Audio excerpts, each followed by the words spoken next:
Okay, so there we go. Now I'm off mute.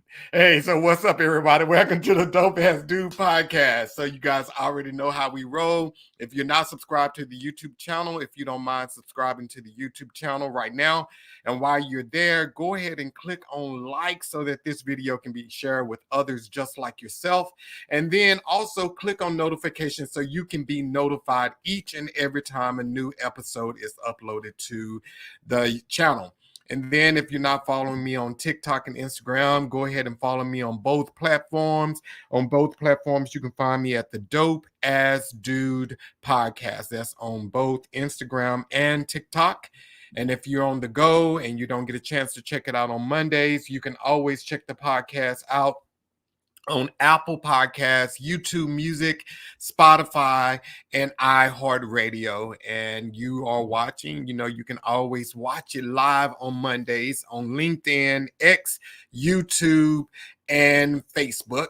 And let's go ahead and get this on out the way while we're here. You can follow Derrick on Instagram at Mr. Mindset Go, or you can follow him on Facebook, Derrick D Reed on Facebook. And Jerry, you can follow him at The Real JAT World on Instagram, and on Facebook, he is Jerry A. Thompson. So I'm really excited about these guys, and it's amazing. Derrick has been on the podcast before, and last week actually marked 1 year since he's been on the podcast. So he's been on the podcast before. He's an author, he's a business owner, he's a podcaster. He has a lot of things going. And the funny thing about this connection, and the one reason that I'm really excited about it, is because Derrick actually introduced me to Jerry. And I never forget, Derrick came on the podcast, and when he came on the podcast, he was like, hey, guy, I have somebody I think will be amazing for your show. And that's how I got connected with Jerry. And you guys know Jerry has been on the podcast like 3 or 4 times in the last year. And he always brings such a unique perspective to the show, and he spits out so much truth. And I personally am inspired and motivated by both of these guys because I watch them on social media all the time, and both of them are doing their thing and they are changing the world in their own way. So I'm going to go ahead and bring both of them on now so we can go ahead and get started with this. Jerry, Derrick, what's going on, fellas? Yo, what's up, man? What's going on? What's going on? What's going on? So, Derrick, what's been going on with you? It's been a year since you've been here. So, what's been going on with you, man?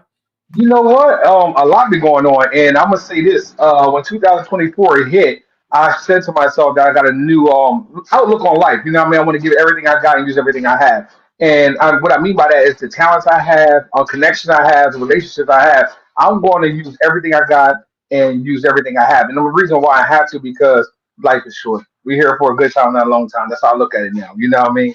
Enjoying ourselves and learning. So my podcast had kicked off last year, but back off for a new season on Custom Coffee, and it's been doing great, man. We're shooting up on reels.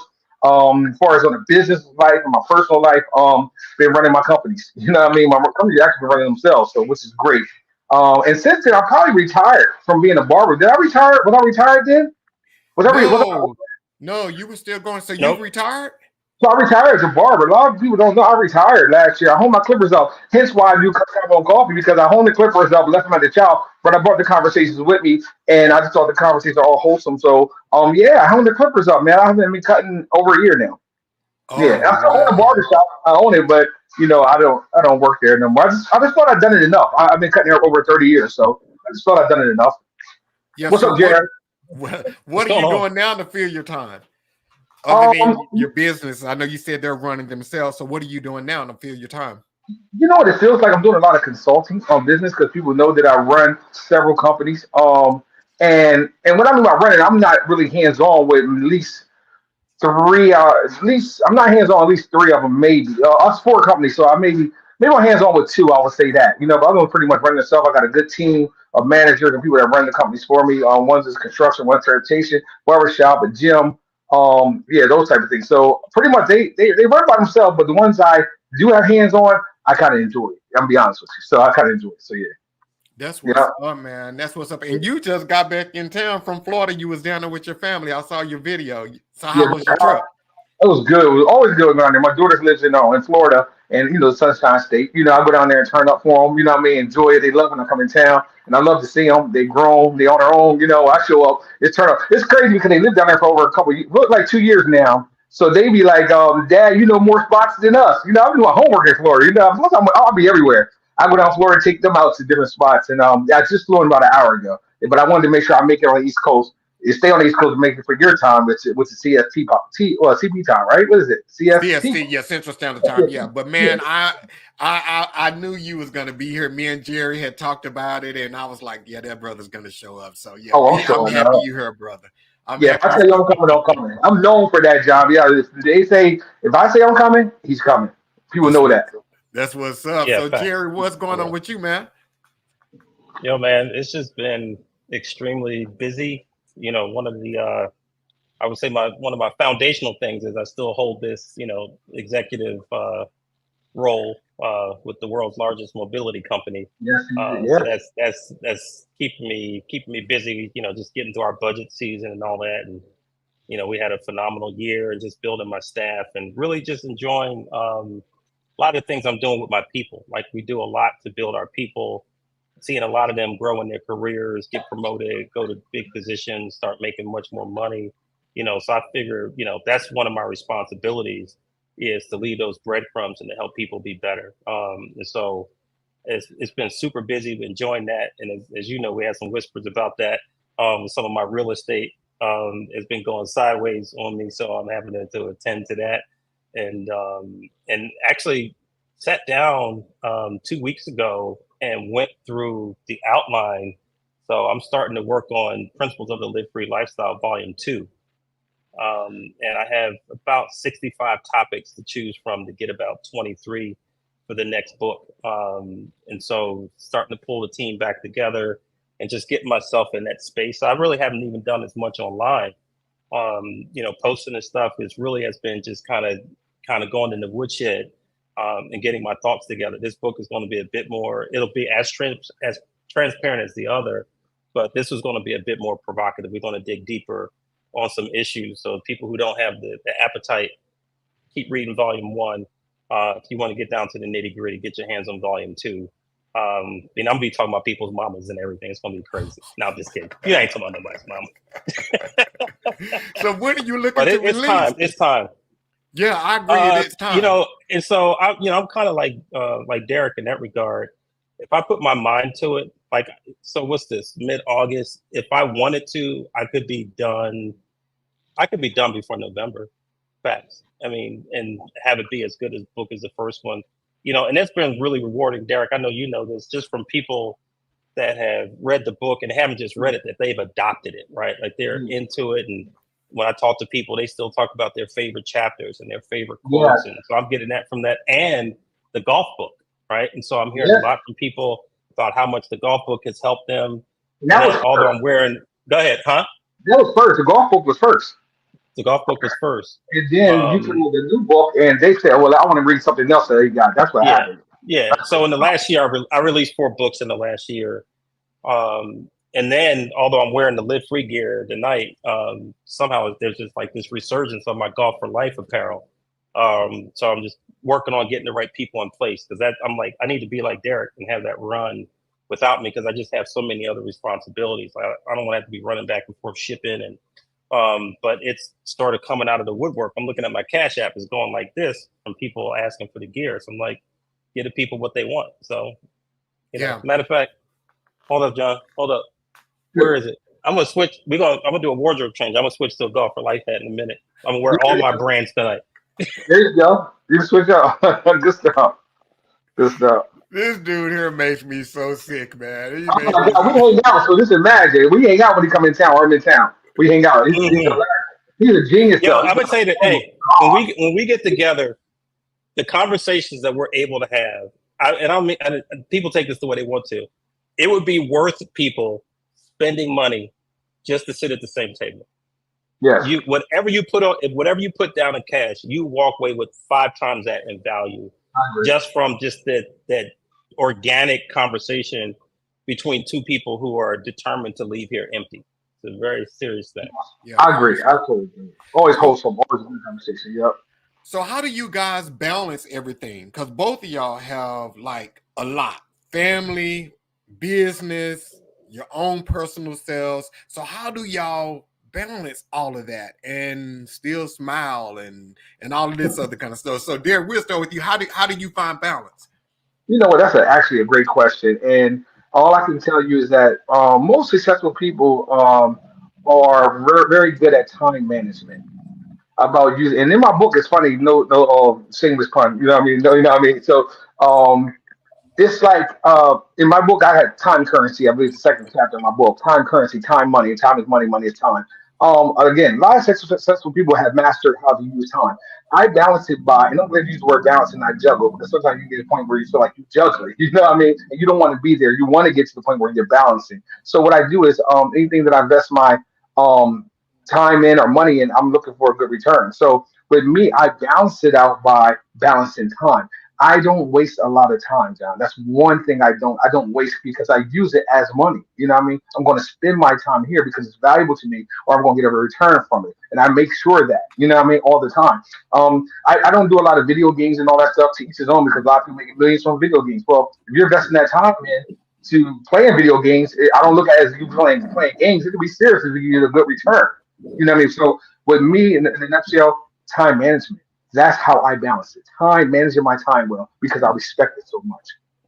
Wow. Yeah, and Wow. D might be a little bit better at it than I am. Sometimes I kind of have these ebbs and flows because some of the things I do are so different. But what I find necessary for me is the time to unplug. Like we were kind of talking earlier, like just like when I get in that sauna, like 30 minutes and nobody in there but me, right? And so I get to control that space, the time, kind of use that to not just for what's good for my body, but also what's good for my mind. But then try not to get too overwhelmed with some of the things that come in because you know that you and D knows this. You operate in business. You're part of big ventures. You know, dealing with big dollars, things that decisions you make impact people's lives. So it can Yeah, be a lot of weight. And so here's one of the things I am learning on, and I'll be again very transparent. Is we talk about the need to unplug. What I'm finding that as I go through some of this, what I need to do is unplug some of the people who are plugged into me yeah, because yeah. all they're doing is taking. They're not. There's no current coming back, and Ooh, sometimes it gets to be too much to drag along. So in order for me to keep going, I have to reserve my energy and unplug the people. You know, yeah, not just unplug from situations. Yeah. that's awesome. That's awesome. I need to hear that too, Jerry. Thanks for that. That's awesome. That's Yeah. awesome. So one final question on this here, fellas. So because both and I mean I've shared this with both of you guys before, so this is not something I'm just saying because we're on the podcast. I think both of you guys have brilliant minds and you guys are super creative. So you're always creating and you're always thinking about the next thing. Is there ever times that you have to silence your mind just for a minute so you can get some good rest, or do you ever feel do you always feel overwhelmed or the need to do something or whatever? Jerry, we'll start Go with ahead, you. D. Okay, I'll Oh, start with with me. Derek. Um, so I've been told that even when I'm asleep, you can tell that my mind is still going, right? And so it is a challenge for me. And so meditation is helpful. You know, people might not think this is manly, but I'll take a bath with lavender candles, like whatever it takes. I do assisted stretch. I do massage, like anything that because I think it starts in the body, right? Everything that we go through shows up in our body somewhere. All of our stress, all of our trauma shows up in our body. So even if you think you're processing it with your mind, if your body is not part of that process, if that stuff still finds residence in you somewhere. You know, like in even some of my stretch sessions, we've been really focused on my psoas muscle, right? The psoas muscle is described as the fight or flight muscle, right? It's like if you had to jump up out of the chair, that's the muscle that's engaged.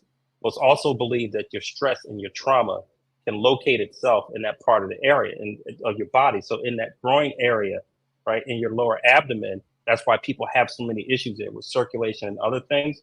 It's not just that they have some sort of chronic illness, is that they're holding trauma. And so I try to do things to help me work through the process of learning how to release trauma, stress, and things that I've been carrying that aren't just resident in my mind, but also that want to take residence in my body. Wow. What about you, Derrick? How do you go about doing it? You know what? About a year ago, maybe a little under a year, I got into meditation, and not that I'm an avid meditator all the time.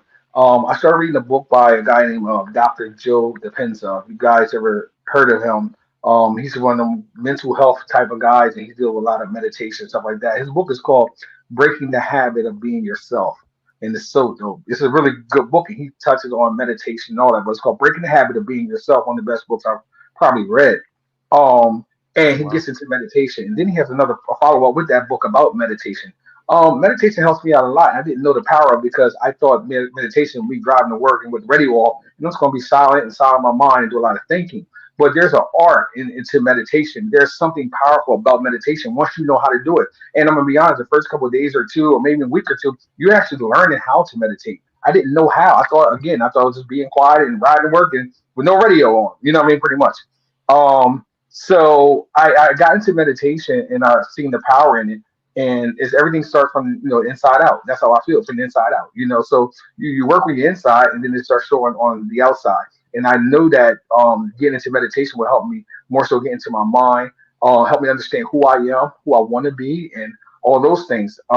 We're running so many companies, and you got family, and you got relatives, and you got people pulling on you, man. One thing about when you got some good energy, or you got some creative ideas and abilities, and you're successful, there are a lot of people, like Jared said, plugged into you. That's why I need to hear that. And they plugged into you. And let me tell you something, it's hard to pour in other people's cup when your cup is starting to become empty. So meditation will help me get to the point where I can refill my cup, because I take a lot. On just a lot of things, even being like one of the leaders in my family and my extended family, my family, everybody, calls on D Reed for whatever. And I do need to unplug. I do need to wind down. I do need to recharge. And how I do it is through like meditation. I just found that out really not too long ago. It's not just about going to Jamaica. I'm going to Jamaica, everything, and have a bowling, fly right back. My problem's here, but, I started getting to that and it calmed my mind. Things start happening. Things start on the spiritual level. Things start happening. So meditation is one of the biggest keys. Well, along with that too, D, like that's, it's funny. My best friend and my sister came to visit me here in Puerto Rico, and I asked them, so why do you think I bought this place? And they said, well, because you could. That wasn't the reason. It's for what it does for me. Like when I come here and I decompress and just get into the flow of this place and with the people and the energy and the love and and I even told my doctor this. I said, you can take my vitals when I'm sitting in your office, outside of St. Louis, and then let me be in Puerto Rico for 2 or 3 days and take them again. It's going to be like a different person. So I think that geography has a lot to do with it as well. And people kind of have themselves caged in because they're geographically boxed in. Yeah. Right. Like you have to have a place where you can go, a place where you can decompress, a place where you don't have to put on airs for anybody. You're not there to impress anybody. You can just be yourself. You can walk it out. You can talk it out. You can cry it out. If you don't have that kind of place and you always have to be on, then at some point that's going to catch up with you. And I don't want to have one of those types of breaks. Also, D, I'm starting to experiment with hypnotherapy as well. Okay. So we'll get into that later. And I also have interest in microdosing. We can talk about that another day. But John, what I will say is that I'm trying to get more into counseling. Like it's so hard to find a good counselor. You know what I mean? Oh, yeah. But I know that too as a counselor. You know what I mean? But I need counseling. Like I didn't probably mention you guys. I actually officiated like 2 funerals this year. I've done that this year unexpectedly. I've done 2 funerals this year. I don't really post that or say, you know what I mean? But yeah, I had to do that this year, and it's just I've been taking on a lot.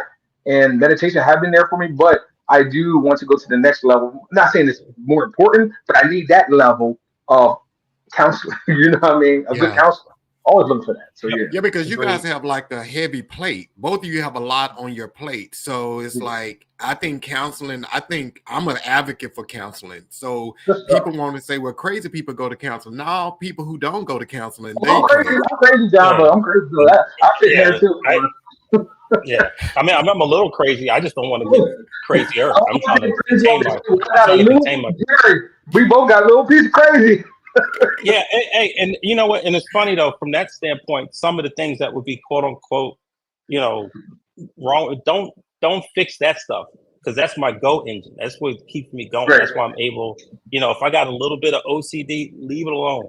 It's one of the reasons I get so much stuff done. Right. Yeah. Seriously, I'm not trying to be perfect. I'm trying to sprint with a limp if I have to. However, whatever I have to do to get it done. That is so you. You just go. That is so you. 100%. He's telling the truth, y'all. So y'all watching, Jerry telling the truth. He will spread with a limp. He's going to get there. And this is the thing that gets me though, John. And this is because anything that I do that I think is of value, I always want to bring other people along, right? Yes. And I'm trying to think. It might have been with my best friend or with another friend I was talking to, but because I'm starting the process of doing this other book, like I have a whole system for how I did the last one, how I've written the other ones, to write good books very quickly. I always want to bring other people along. It's like, man, I could create a writing group and people could come in and we have writing sessions and stuff. And now I'm adding weight.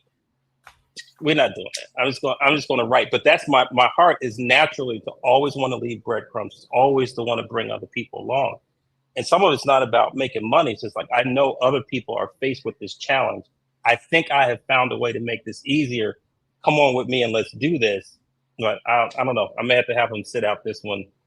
Because once I start, my pace is going to be, it's going to be like this. It's going to go. But that's what I love about both you and Derrick is you guys are always willing to pour into other people. And that's what it's all about. Our experience is not always for us. Our success is not always for us. We experience these things to help other people. And when you do that, it comes back to you tenfold most times. Better believe it. Better believe it. Just share. So guys, let's get on to it tonight. So there's a show on Netflix called Love is Blind. Love is Blind. I don't know if you guys checked it out, but I heard of it. Yeah, so they're in pods. The guys are in one pod, the woman is in another pod, and there's a wall that separates them. So they go through all of these dates. They may date 15 people, and then they narrow it down to about 2 or 3 by the end before they select the person that they're going to propose to. That's how you come out of the pod. They fall in love with you without ever seeing you, and then they propose to you, blindly. So I'm going to ask you guys, Jerry, and we'll start with you on this one here. Is love really blind? Is love blind? So first of all, I have fell in love with a woman I've never met, but not one I've never seen, right? So as soon as I saw the show, I'm like, oh, it's going to be grenades, landmines going off all over the place here. There's no way this could end well. Oh, go ahead. I'm ready. But yeah, so I think that, I've always been a person that if you asked me probably 2 weeks ago, I would have said love is a choice, right? But in terms of love being blind, having been in love before, it is this very intoxicating sort of thing. It affects your physiology. I've never felt that I was in love with someone and didn't lose weight. I mean, it does something to your ability to reason, to have good logical thinking, to think long term. Yeah. So in that regard, can love be blind? It can absolutely be blind without question. But because so much has happened in your physiology, it's just like if you got high or drunk and thought you were going to drive the way you normally drive, that ain't gonna happen, right? You think you're going to be able to hold a conversation, make good decisions, that's not going to happen. And oftentimes when we fall in love, we fall into a state of being illogical, irreasonable, and not well thought out. What about you, Derrick? You think love is blind? Is love really blind? No, I honestly, in the short answer, let me say this. I'm gonna say very clearly, I don't think love is blind. I think love sees very well. I think love sees and it actually accepts. That's what it does. It sees and still accepts. So I think when we start adding certain adjective to love, I think that's a little issue for me personally, because I think love has everything in it. Even when we say, tough love. No, love is tough. It's already tough. You know what I mean? Unconditional love. No, you don't have to have unconditional. Love is unconditional. You know what I mean? So we keep adding things to love when love don't need nothing. Love is one of the only attributes that stand alone. You know what I mean? It doesn't need nothing. So love is not blind. It sees, in my opinion, it just accepts. You know what I mean? And when we talk about love, I look at love like water. We need water as life. and at times we're no match for. You ever see them houses down in Florida where they just prepare for a storm, right? The only thing you can control is putting those sandbags up in front of your house or whatever your property is, to put those sandbags up as barriers. That's the only thing you can control. See, because once the water gets in, it's going to do what it does once you let it in. And what happens with love is that if you can love anybody, you can actually love anybody and they can love you, but it's up to you to let them barriers down. So if you don't have the sandbags up and you just nilly-willy in a conversation with somebody, you get to learn them, they get to learn you and all this stuff, and you might not never see them. You know what I mean? You might not be on the phone and text. You can kind of let love in. You know what I mean? You let it in. But once love get in, it does what it does. It's going to wreck house. It's going to come in. That's why some people drown in it. Love never snuck up on you? Yeah, because I let my guard down. You see, because I've done that. You know what I mean? And I realized, like, what? No, I see, because I let it in. I didn't have the sandbags up there. I told you it's like water. I can put the sandbags up to the window if I want to, up to the door. I can not entertain. I can not do certain things. All that, not entertaining, not having conversations, not all. That's putting your bags up, your boundaries up. Because once you let that down, anybody can shoot. Love coming in. If love can get in, they're gonna do what they do. You're no match for it. You're no match for it, and that's what we don't understand about. I like that. You're no match for love. I'm a ride with you on that one. One of the biggest emotional forces in this world is love. You're no match for it. So if you don't want that person again, I suggest you put your barriers up, put them sandbags up, put them blockers up. But D, when you go down that path, then you go down where I started, which is love is a choice, right? I'm going to be deliberate about what I do, what I don't do, who I let in, who I don't let in, regardless of how they look, what they say, how they treat me. But it sounds odd though. I'll be honest with you, because it's like, am I being so guarded that I'm going to rob my life of some great experience that I could have? I mean, you got people that end up falling in love with people that they never thought they'd fall in love with. You know what I mean? Vice versa, both ways. You know what I mean? And it's the reason why, because they let their guard down. They let them in. I mean, you can pretty much get anybody you want if you want to. You know what I mean? It's just the fact that you being able to get into that door. You know what I mean? Jay-Z and Beyonce together. And I think normally when you hear love, his shirt guard gonna be up. One thing about men, our guard's always down. Like Chris Rock said, he said the crazy thing about Jay-Z and Beyonce is that Beyonce could have worked at McDonald's and still got Jay-Z. He gonna let his guard down, see something beautiful behind that counter. But if it's the other way around and he working behind that and Beyonce walked in, she ain't putting her guard down. Because she just might like him. Love might just get in if he worked there. But she ain't dealing with nobody working at Burger King. And you can say what you want to say. Sorry, John, I won't take your show on that. But y'all see what I'm saying. No, you're perfectly fine. I'm gonna be 100. You know, I love how you said is accepting. I love how you said accepting. And the reason I say that is because normally when people use love is blind, it is always benefiting the other person. It's never benefiting you.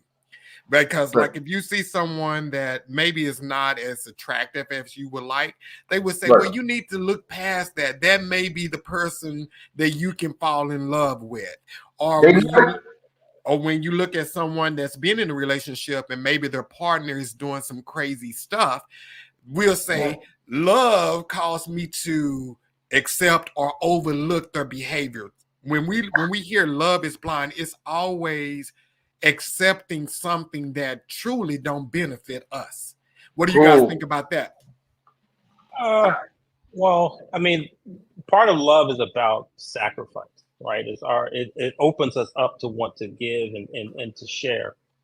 But this whole concept of love is blind has a long history. Just that saying, right? It became very popular with some of Shakespeare's plays. That's where it showed up. But if you go back even further in history, one of the Greek gods, Eros, that's how he was always depicted, right? We think of Cupid, right? But going around with this arrow, but always blindfolded, right? And it's just randomly just bang, bang, bang. And once that arrow hits you, love is going to take you where love is going to take you. And so that the idea of that influence being there from that, what we call the feeling or the emotion of love, for one, it serves a purpose, right? So if you ripped out love, the number of people on the planet would be dramatically decreased. because what it does is emote in us the openness that allows us to procreate. Right. So it serves a certain purpose. And when women fall in love, and then when they're close to someone, they get even closer. Doesn't really happen for men, right? In the same way, we take on a different sort of role with that, right? And that's why a guy could meet, be into a girl, sleep with her, and then never talk to her again, right? That happens in nature all the time, right? She's gonna sleep with him and feel even closer to him. So it's this, it at our base level, at our physiology, it serves a purpose, and part of it is the purpose of procreation, right? It doesn't mean that the feeling of love has to be forever, but it's there enough to get you to do the stuff you're supposed to do to make sure there's more of you and I on the planet. But that's just one view. Okay. So Derrick, do you think love causes us to accept things that we normally wouldn't take? 100%. Once love get in, like I said, once it's in, it wrecks shop. It's going to do a lot of things. And people say, then they say love is blind. No, you see it. You just don't. You just accepted it. You don't ever act like that. Oh yeah, you see how he is. You see what she's doing and all that. You just got that emotion and you let it in, and it then took over you to a certain extent. And then we got to understand what love is going. It's like I realized since I turned 50, I was like, there's a lot of hard decisions or a lot of hard lessons that I learned about life that's hard for me to swallow. And one of them is about love. Love is based on how a person makes you feel or what they do for you. Period. How a person makes you feel and what they do for you. I don't care how you slice it. You know what I mean? And whatever that love is for a person, it could be I could love a Lamborghini in my garage. I love that car. I like what it does for me pretty much, and like how it makes me feel when I'm driving. But let that transmission keep slipping, and I got to keep running back and forth to the shop. Where you love that? Oh no, it's not doing enough for me now. It's not making me feel a certain way. And that's the thing about relationships too. People have to understand love is based on those two things: how a person makes you feel and how and what they do for you. And what happens is a lot of women, they might overlook a guy who's working at a certain job, not shunning women. I just know how it is. If you're a woman that's successful, you ain't checking for a guy at Burger King. If you're a woman that's successful pulling up in the Benz and the dude pull up in the minivan with a car seat in the back and having to look at you, you're going to keep it going, sis. We know how it is. But if a guy's successful and see a girl in a minivan and she look like so, you know what I mean? The reason I said that because she's doing something for me. So what I would do is let my guard down. And that's what we do. We don't let our guard down if it's someone we know that I don't want to make me feel some type of way. I don't want them doing nothing for a while because I just might like it and I'm not attracted to them physically. So what happens is they put their guard up. You know what I mean? But again, love is based on those two things. You know what I mean? And a lot of people not think about it. The opportunity. But think about it. So I think you can take that idea further because I think a lot of it though happens in our imagination. I'll go back to the premise of the show.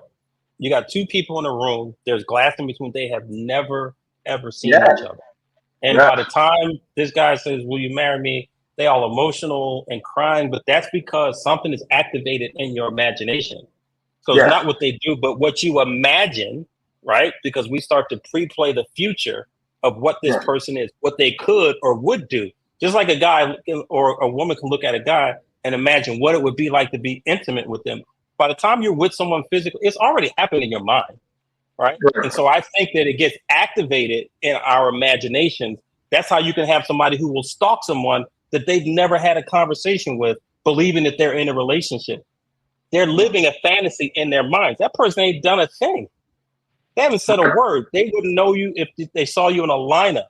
So I think your point is well made, but it still starts in the imagination. What am I seeing in my mind? And we're pre-playing a future that is favorable that includes that person in some way, shape, or form. So even on that show, they're actually not seeing the person until pretty much the end. But the deal is going to be sealed. So far as the show. I'm saying they didn't. I love you and we're here and all this kind of stuff. And this is I've never felt like this and butterflies and all this stuff. Never saw them. Right, but there's some physical stuff that comes into play once they see each other, and your physical might not do it for me. It might not make me feel a certain way that I thought I was going to feel, or it might be not giving me the things that I need. What it's doing for me and how it makes me feel. So you weren't supposed to say that. Oh, okay. Right? Because you know why, D? Because I think that idea of I have women, but think about it. I have an image in my mind of what she looks like, right? Correct. And that is what I'm interacting with. And then the real thing comes. But hold up, though. And this is the one where I see a lot of ladies on here. So I'm ready to lose some people. some friends, fans, or something. It's okay. Because I think it's the same way that women present all of this, a new that. At some point, you have to take all that shit off. Yeah. And then that guy has to start, and look at it. And then he has to reevaluate all that stuff that he thought when he sees what he really got. Because it was doing something for me. I just threw that in there. Sorry. No. Because that is true. But that's when the whole Love is Blind really, they believe it's supposed to kick in. You're supposed to overlook that she don't have that BBL is not hers, that hair is not hers, that them eyelashes on her. Lashes, the fingernails, love the her. breasts, the stuff. We don't care about. But go ahead. We don't care about the lashes, baby. They really don't. We don't care about the lashes. Right. We don't care. Women dress for women. They dress for us. They really dress for themselves. The nails are clean. I'm in the comments to see anybody saying. When that comes off, that's when love is supposed to be blind and you're supposed to see beyond. And turn them lights off then. Love to see very well, John. Love to see very well. I'm on that side, that love is not blind. Oh, love it can see very well, 2020. But if that wallet right, you might overlook some things. Oh my God. Hey, so John, are you looking at the comments? Yeah, so Danielle. Yeah, I thought that was pretty good. She said, online dating is a form of love is blind in everyday life. People don't always post up to date and unfiltered pictures, so there are often surprises. Yeah. We're not getting what you, but that's social media all the way around. It's not even so much even on dating sites, but it's more on dating sites where people are posting these pictures where they are like perfect, and then you get with them and it's like, who the hell are you? Like, or they are the ones that post up the old picture. You was in college. Put that there. You don't wait that no more. So that's your yearbook picture. You throw it up there. You don't wait that no more. Come on now. Okay, so let's talk about love within, because you guys mentioned something earlier, and because I wanted to go like with this whole thing a little bit deeper than just the dating portion of it. But Jerry said something about unplugging from people, or unplugging people who are plugged into him, because they're constantly taking and he's constantly giving to that. So when it comes to love, and especially when it comes to family, and I know both of your books, Derrick Mindset Go, you're talking about living a free life as well.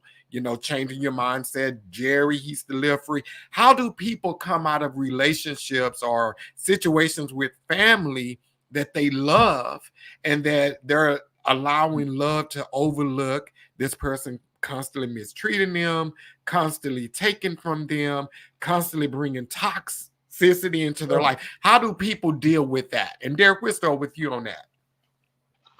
That's a very serious that's a serious topic, because I get, when I was a barber, I get every walk of life ask me questions. I didn't just have male clients, I had female clients, and I heard all the crazy stories about them people being in a relationship and feeling trapped. That's the key word that I've been hearing lately. People feeling trapped in a relationship, and it's one of the things where it's like you're going to have to get some mental health counseling. You know what I mean? When it comes down to stuff like that, people are in situations that it becomes routine. You know what I mean? They don't know better because they didn't have better. You know what I mean? So they're in the same routine. And there's a number of reasons why I see people feel guilty, because maybe at one time the person was all that, and then they just stopped everything. You know what I mean? Or maybe one time they was down, that person helped them out, and then now they back up, they in a relationship, and now you feel like you owe a person. You know what I mean? All that stuff comes to play. And I encourage anyone to definitely get mental help when it comes to that. If you're in a situation where you feel trapped, or you feel like I'm putting up with stuff I really shouldn't, I don't deserve. You know what I mean? Because at the end of the day, whether you're in a relationship or not, you can't forget that you are an individual. You know what I mean? You have to realize that you have a lane to walk in, they have a lane to walk in this thing called life. You know what I mean? You came here naked, you're going to leave naked. You always got to look out for number one first. And if you're in a situation like that where you feel trapped, or you feel like you're not happy or even got joy, which I use both of those words, you're going to have to get help. And sometimes you're going to need that help to get you out of it. You know what I mean? You're going to need a friend, a counselor, somebody. But I say it starts with you loving yourself. You have to love yourself first. Yeah. And so I think that, especially, once we have been on the planet, right? We've been here for a minute. So we've had a lot of people come in and out of our lives, right? And some can come in quietly, leave quietly. Some come in quietly, and when they leave, it's an all-out war, right? But I think that, one, for me, I distinguish the difference between a relative and family, right? But also There you go. the obligation that people try to put on you because of relationship, because they're relational, because they've been a long-term friend. We carry that obligation, and that's when it gets difficult, because that's not the way love is. Love is, as you say, love is accepting, right? Love wants the best for you. Love wants the best for everybody. It's when these other things get layered on, now we start to enter something that's become very dysfunctional. And that's when we can lose ourselves in that, especially when people are constantly placing obligation. Because of this, you have to do this. Because of that, you need to be there. Because of that, you need to give to this. Because of that, you need to let them stay at your house. Because, wait a minute, hold up. And then by the time it's all done, we're completely all used up. And what we found about users, they just move on to the next person to use, right? Yeah. And they really convince us that we're like we're holding down, we're anchoring something. You're not anchoring anything. You're just being used. So I think it is what you're getting into, John, is really, really complex, right? Because the longer those relationships have been there, like I've been talking to a couple of people because I'm trying to seek some counsel on this. A person who's been a long-term friend of mine since back when we were in college. There was kind of something that happened, and I disconnected because I didn't know where to go next. And then somebody's, well, that's been your friend for so long. Oh. Again, I think one of the places that we miss is sometimes we don't recognize when a new season has started. We also don't realize when the season has ended, and just allow it to happen. Oh, can I make a real quick point? That was a great point, what you said about that, when people been together for a long time. Listen, man, when it comes to relationships, everybody that's in relationships, we don't care how long you've been together, because it doesn't even matter how long you've been together. That doesn't even matter. You know what matters? It's the quality of the years that matters. And a lot of people don't know that. It's like, we've been together this, you like no, I don't give a damn if you've been together for 50 years. It don't matter. What's the quality like? The quality is what you want to count. How many quality years is in the past, present, and going forward. You know what I mean? Those type of things. Give a damn about how long y'all been together. You know what I mean? Is the quality good? Is the quality? I mean, that's what counts. So, but again, people stay together because they feel like, well, we've been together this long, I will keep on struggling until the kingdom come. How? How would you do that? Why would you do that to yourself? But we're taught that though. We're kind of taught that. But we are, but because we don't understand history, right?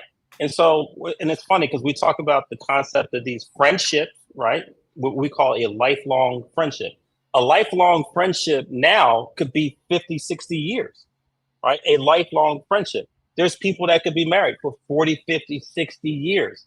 Okay, well, let's play back when people didn't live past 35 or 40. If I had to be married to you for 15 years, I might be able to do that. 50? I don't know if I want to do that. If I was only going to live for 40, 35 or 40 years and you were my lifelong friend, I could put up with you for 20 years, but 40 might be asking a bit much. So because we live in a different space, because our lives have been expanded and we live longer, we're having to carry the burden of these relationships much longer than the people in history when this stuff started. You see what I'm saying? And so the idea of this why you feel about relationships? Say that again. How you feel about? I don't even like saying for better for worse. I don't even like saying for better. That's it. You can tell a man came up with that. For better or worse. For better or for worse. First of all, for better, we ain't even got to talk about that, right? Do we really got to talk about if you worth 20,000 now you worth $1 million? I'm thinking about leaving. You leave. Stop saying that when people say it's so ignorant. For better or for worse. No, you know what I mean. But let's deal with the worst part. For worse, what about people that together because of the worst? For worse, come on, man. Come on, really. You don't went left in your life. You don't pull me to listen. You got the. I'm trying to get a life jacket. You pull me down. I'm trying to save you out the ocean. You pulling me down, dragging me too. I'm drowning too. I'm supposed to drown with you. Who came up with that? But oh well. I'm not, John. So yeah. So I don't know if it's the love, John. I think it's the I think it becomes the obligation. And we think if we say we love someone, that obligates us, right? Now, I do think. My pastor used to say back in the day, love needs an object, right? But I also believe this, if someone says, I love you, that don't have anything to do with me. That doesn't obligate me to anything because someone says that they love me. But that's not the way we think about it. Oh, she says she loves you, so you should. No, I shouldn't. Her saying she loves me obligates me to do nothing. I don't even have to acknowledge it. See what I'm saying? That may sound harsh, Right. but is it not the? It's not the reality. I don't. It's when we add on the obligation, and you must, and you have to, and why didn't you? That's when it becomes a prison. Yeah. So how do you switch? Because Derrick, you said a lot tonight, like you have to love yourself. So how do you switch from loving others more than you love yourself? How do you switch your mindset from loving them more to loving you more? How do you switch your mindset to do that? Easy. You'll get tired of being tired. People say, I'm sick and tired of being sick and tired.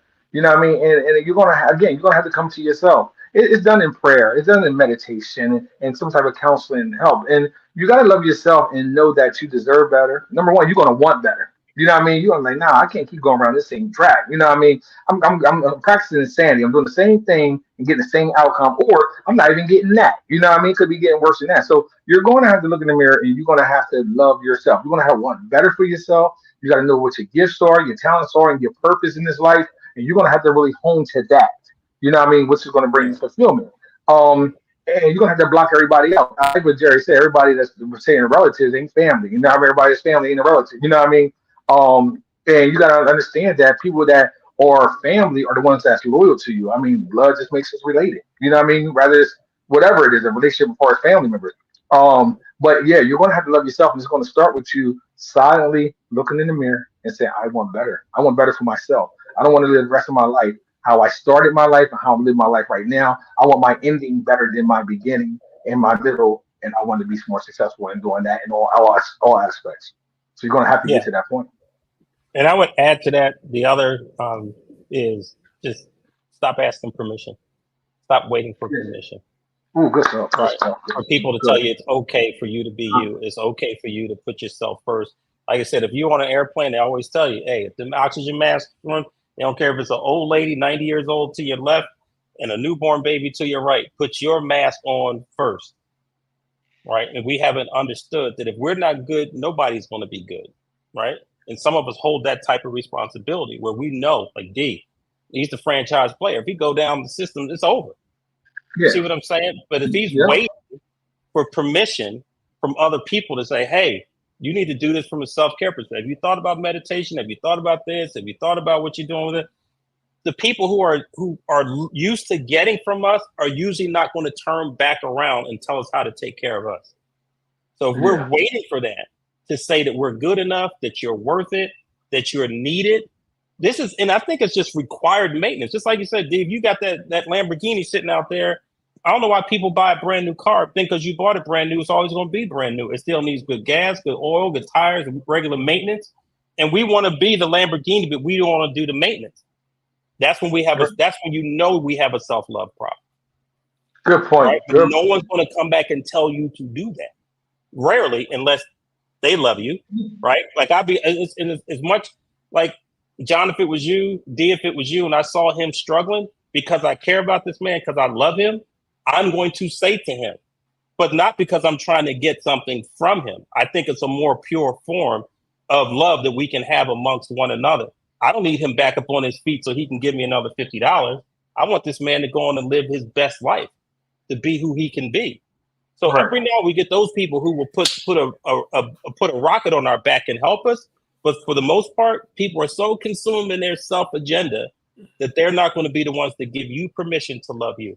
But how do we identify those people, Jerry? How do people identify those people you just described in their life? Well, if you in a love is blind situation, you're gonna miss all of it anyway. You're gonna miss everything. Because you'll keep making excuses for people, right? But it's like, how many times am I going to be hungry? You got a full plate of food sitting next to me. How many times I'm going to be pushing my car, but you got a full tank of gas? We're afraid to do the math and weigh relationships.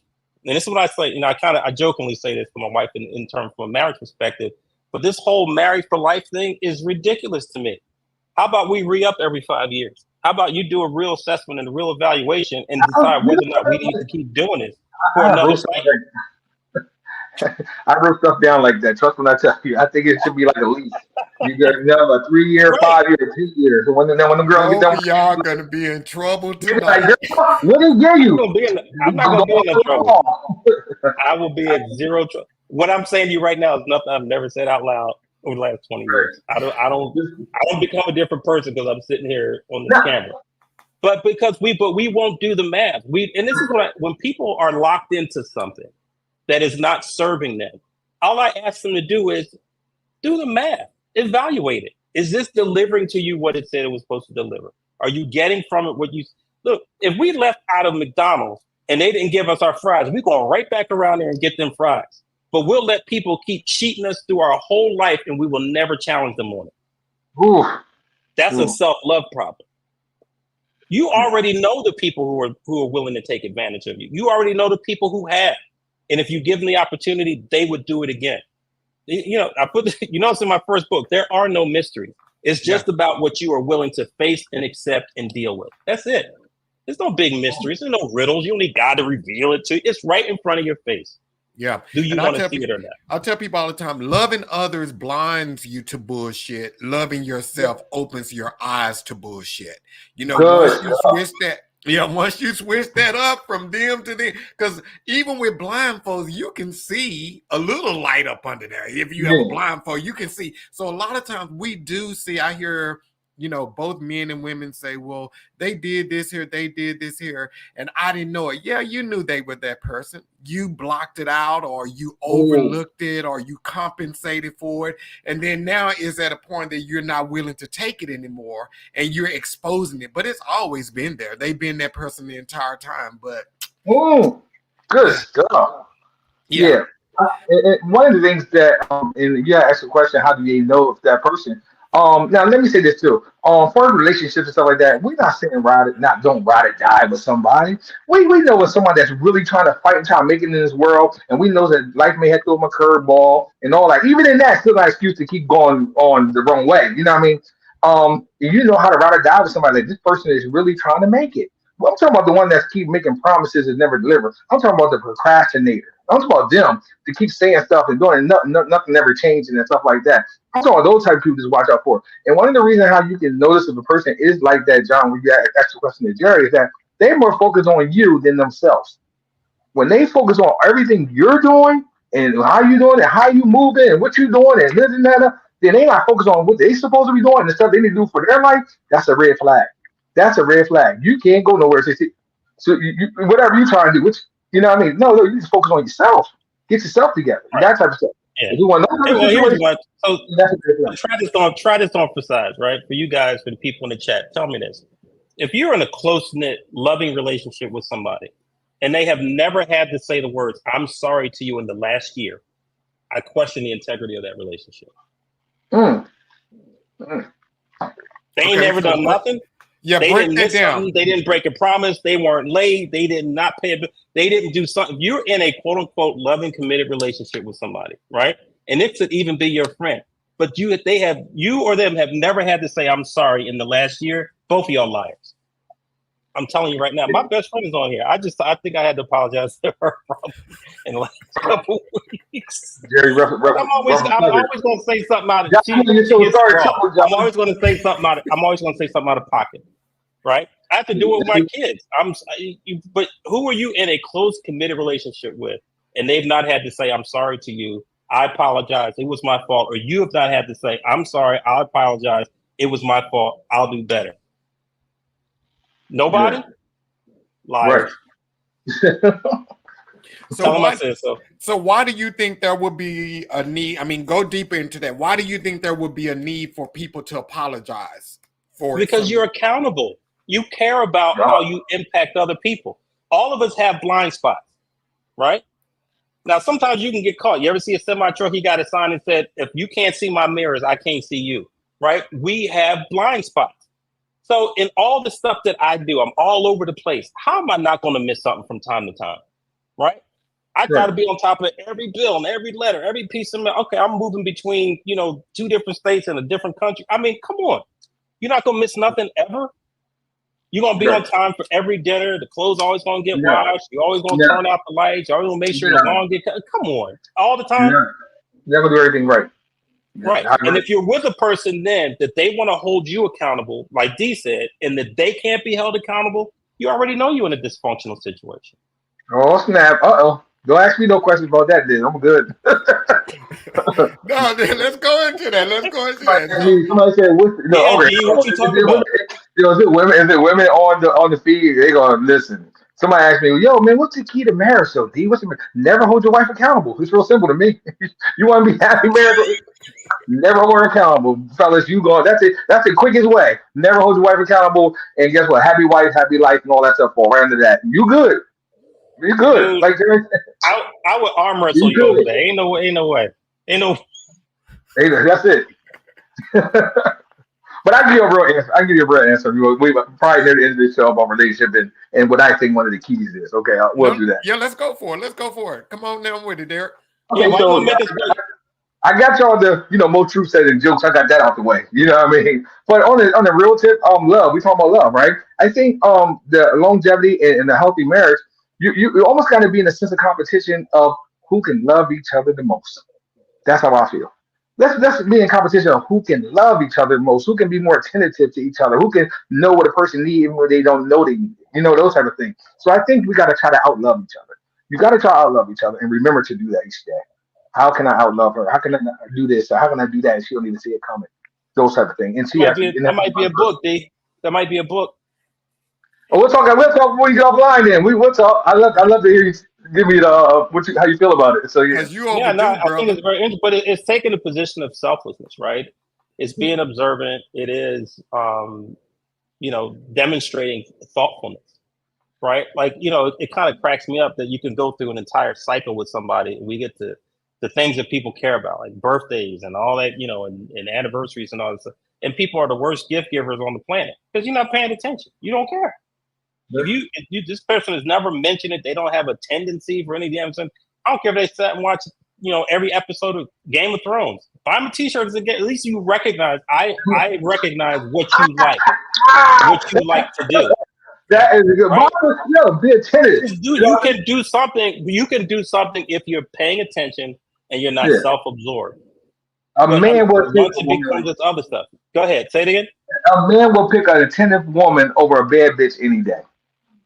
Attentive woman over a bad bitch any day. Attentive woman, yeah. Attentive woman, yeah. Just like you said, I'll be watching Game of Thrones. I might come home. I got you a Game of Thrones T-shirt. What? It's a little, you know what I mean? Not big all, shoot. But yeah, that's good stuff, Jerry. That's really good.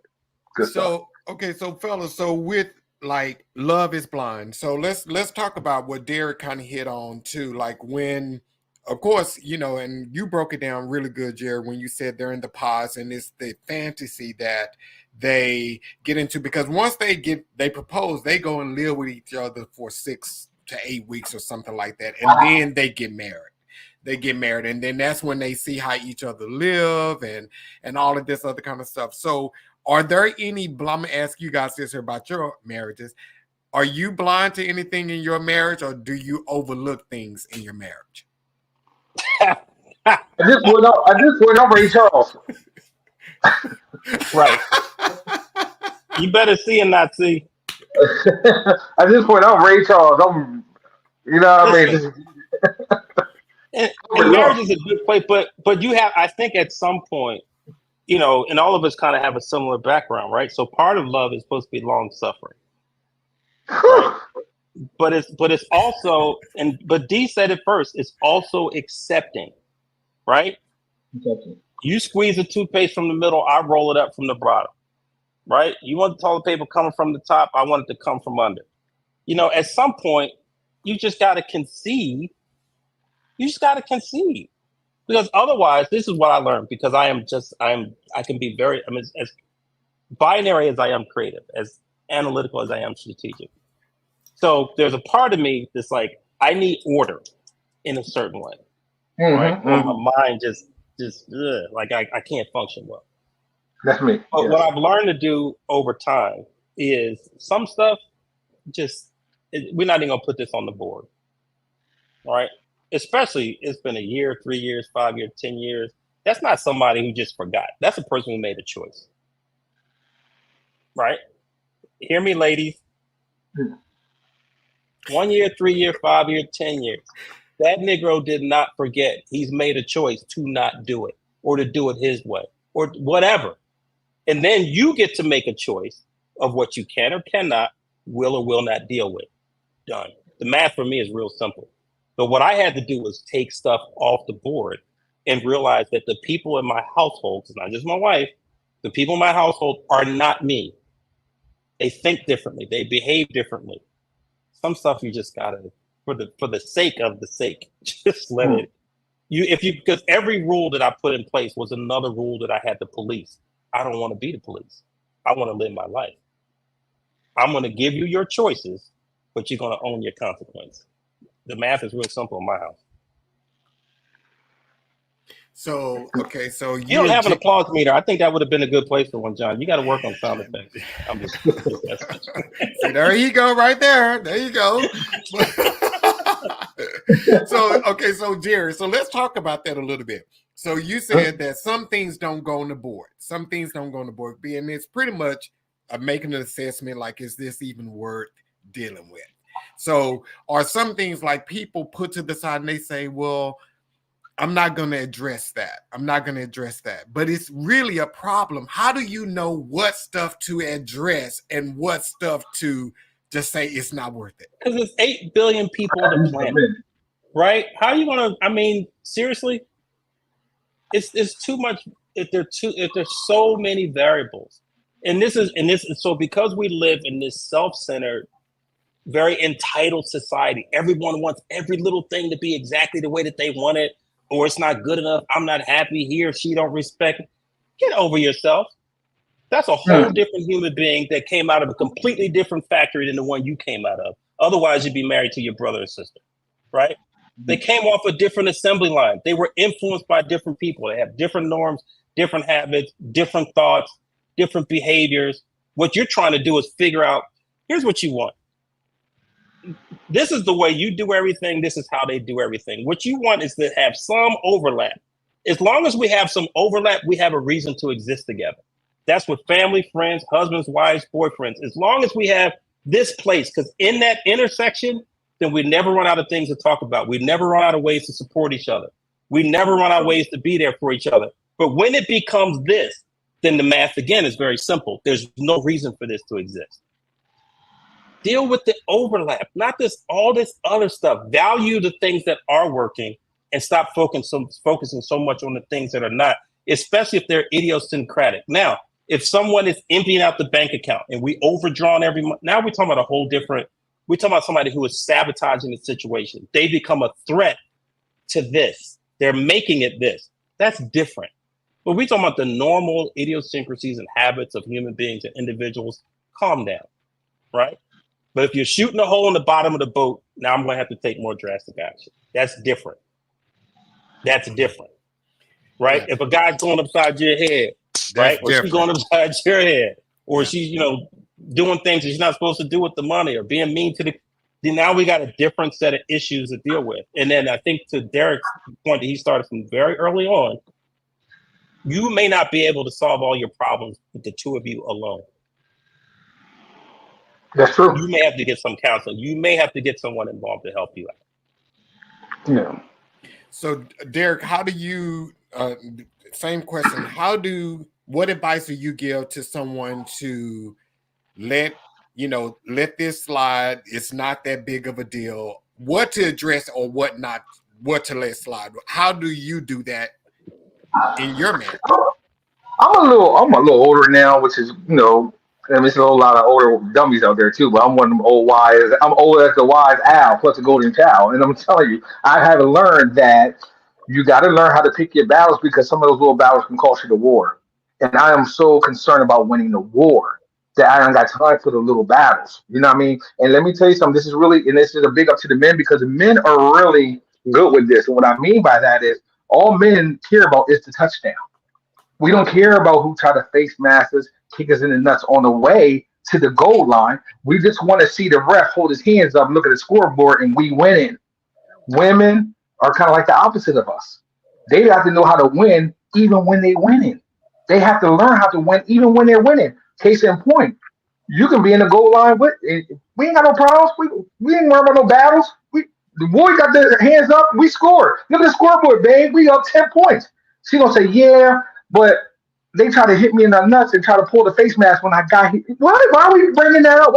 We're in the touchdown. We're in the end zone. Men are good for doing the touchdown dance because we want to dance in the touchdown and we don't care about the little battles.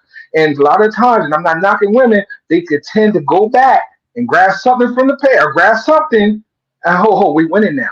We don't have to bring that up. So I'm that type of person where I'm a touchdown type of dude. If we're in the end zone and we're winning, we ain't got to worry about whoever tried to do what and who did what in the field. We're not doing that. You know what I mean? And that's how I pick my battles because I know that some small battles can cost me the war, and I'm more concerned about the war. And I think women need to be more concerned about the winning the war and not these little small battles. That's a point right there. You made a point. And I'm glad it was you and not me. Huh? I feel that way. My earphones back on, but we're good. No, I'm with you 100% on that point, right? And again, not to make it anything about women, but men and women, we are wired differently. We're wired. As long as no one's kind of tampered with the machine, we are wired very, very differently. But John, it's one of those things that I talked about too, is people who, because they have to be right, are winning or losing the most important battles in life because they have to be right? Like you can hear people talk about how right they were, how wrong the other person was, but you still single, right? How wrong you were, but they still fired you from the job. How right you were, but you still broke. How right you were, you're not winning. And some people, they're more concerned about being right than winning. But that's because they're so trapped in this myopic. It's sort of what happens when we go into survival mode, right? And so what happens when you go into survival mode, it literally changes the way that your brain functions. And it takes away your ability to make long-term decisions, right? And so you become in the moment. It's about survival. Everything is the war because you can't see long-term. You can't see that this is just a moment. This is just a minute. This is just an hour. It could just be just a day. I'm trying to, like Dee said, I'm trying to get to the goal line. You consumed in what happened in this day. I think there's a better way to do it. I only care about us winning and that we score. And once we made it to the touchdowns, you talk about what happened on the field. We in the end zone, sis. We winning. Sis, we winning. You do know we winning. We done left the party now. We here. It's over. We're in the car going home now. It's over. So my buddy, one of my buddies, John DeBill, is on here. So he's a white guy, right? Hey, John. I see some other names. These are black. So, and John, you don't know this. One of the most difficult things for a black person to do in this country, and some of y'all been through this, is buy a home, right?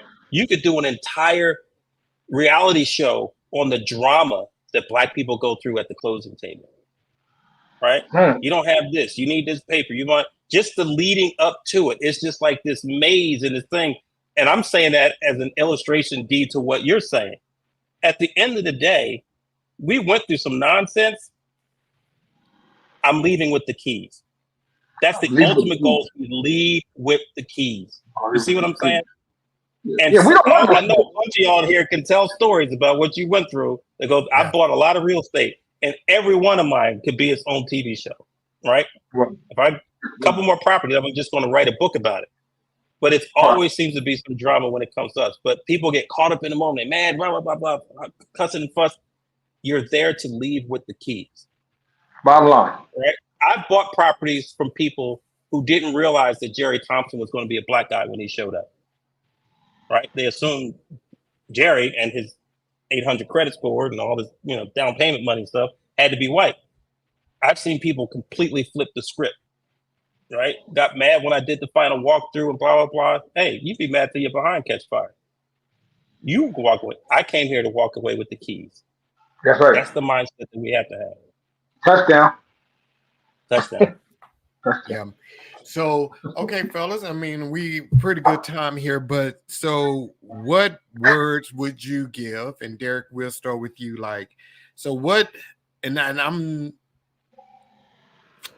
just gonna say, what word of advice would you give someone to free their mind, reset their mind, and just start living a better life? Today. What word would you give them tonight? I would say, number one, get over fear because fear stops you from doing a lot of things. That's number one. It's a fear of the unknown. It's a fear of being honest with someone. You know what I mean? How they might react from your truth. You know what I mean? So get over the fear. Love yourself.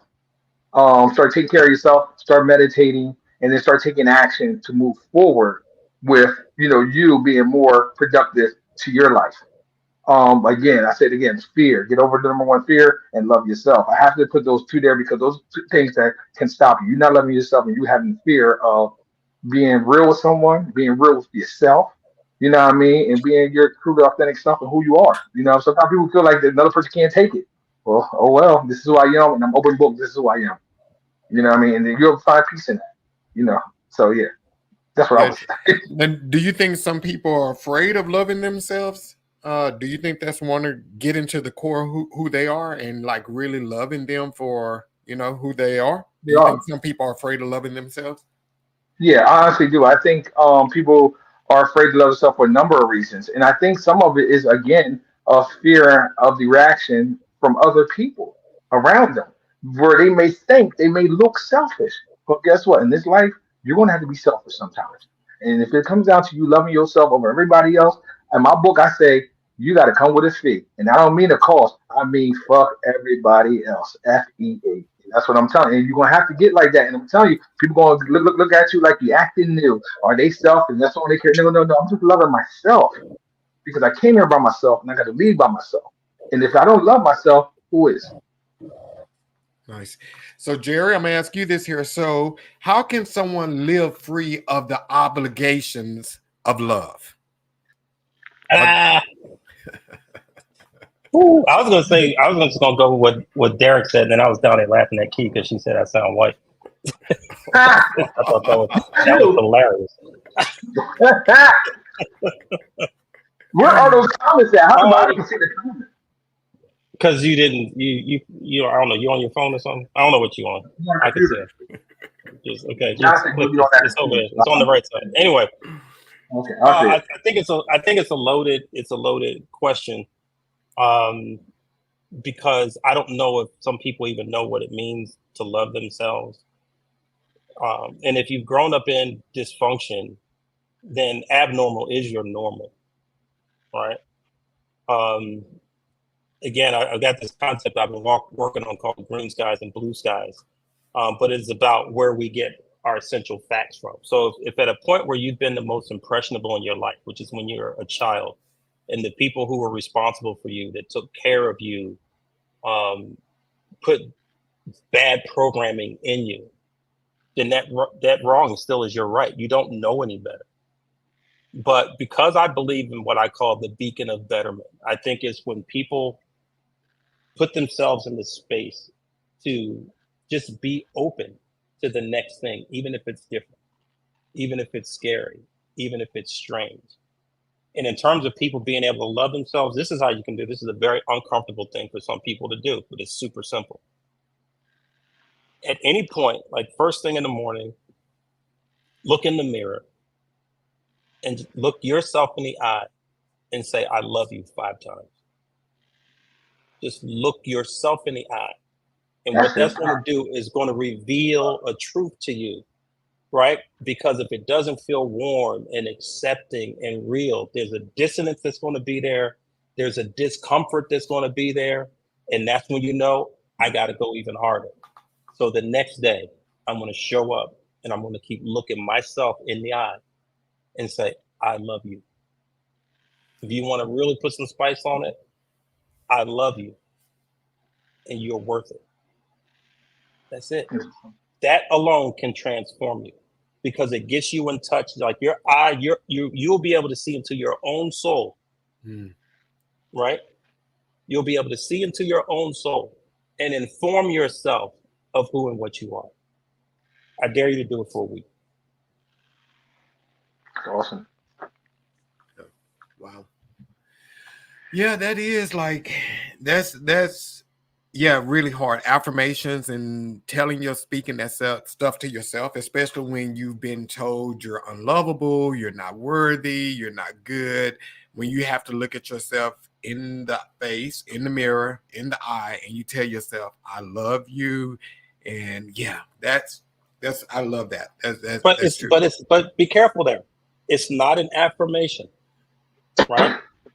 It is literally you reprogramming yourself. They're different, right? We have a lot of affirmations, but this, when you get in contact with you in that way, that's different. You're now reprogramming. You are taking control, and it may be painful. I guarantee you, if people be honest and they start doing it, someone will break down crying. Mhm. Some will be. It'll be difficult just for some people to look themselves in the eye, to look at you, to face you, all your choices, all the things you've succumbed to, all the things you ran from, like all that's going to be looking at you right in the eye, and that's what you have to conquer. It's mostly the world is the world. A lot of the battles against ourselves. Yeah. You are reprogramming your soul. Mm. And you said do that for a week, right? Do it for a week. Do it every day. For a week. Do it until you get joy. So you can't wait to look yourself in the eye and say, "I love you." That's good advice. Yeah. That's good advice. That's really good. So, fellas, let me ask you this here, Derrick. What's next Yes, for you? sir. When is you were about to say something? Go ahead, Derrick. No. What's next? Far as what? Let me ask you that. Let's start with Mindset Go. When is part 2 coming out? Well, you know Yeah, what? What I'm D. going to do is, huh? What you I say, said, Derek? yeah. Yeah, well, two things. Mindset Go, I'm going to write another edition. However, it's probably going to be some more, just add on a couple more chapters that as I've grown, that I want to kind of add to that book. I also got another book that I'm working on right now, and hopefully I can be dropping it probably by the beginning of the year. This is the book that I shouldn't put out. That's what I feel. It's called. I don't know if I want to tell y'all, but listen. The reason why I have wrote this book because I had a lot of conversations when I was in the barbershop. But again, I brought those conversations with me. It's dealing with a relationship. It's called Why Most Women Are Single and the Rest of Y'all Next. Signed Men. It's a conversation with 100 men on their perspective about relationships, about women, all that stuff. But it's really good. And there's some stuff that, maybe I was with, some stuff I was against, but it is their truth. You know what I mean? So Why Most Women Are Single and Why the Rest of Y'all Next. Signed Men, 100 men. So that's my next book that's about to drop. I'll send you the cover. Okay. Can I write the forward? That would be nice. That would be really nice. I'm going to sing. Matter of fact, I'm going to sing you. I'm going to do this for you, Johnson. Yeah, on the show. I'm going to send you the cover right now. How about that? I'm going to send it to you right now so you have it. When are you looking to release? I'm looking. You know what? I have a pattern. I have a pattern. I usually drop stuff on Black History Month. So I do shows and theater, whatever I do. I usually drop it on Black History Month. But this year, I'm doing something different with Black History Month. I don't know if you guys know about it, but if you go to changethemonth.com, check out what I'm doing for Black History Month this year. So changethemonth.com. Make sure you go to that. So yeah, I'm looking at the beginning of the year. So January, February, to drop that book. If not sooner, because I'm almost done. See, I asked you so you can put it out there so I can hold you accountable to it. So I'm gonna be wearing you down, brother. So if you thought you was just saying the date, nah, bro, it's coming out in February 2025. You know what? That sounds good. I like the what is it? Under promise, over deliver. So that's what it is. And John, I'll see you like the synopsis and all that. So let you check it out. No problem. No NDA.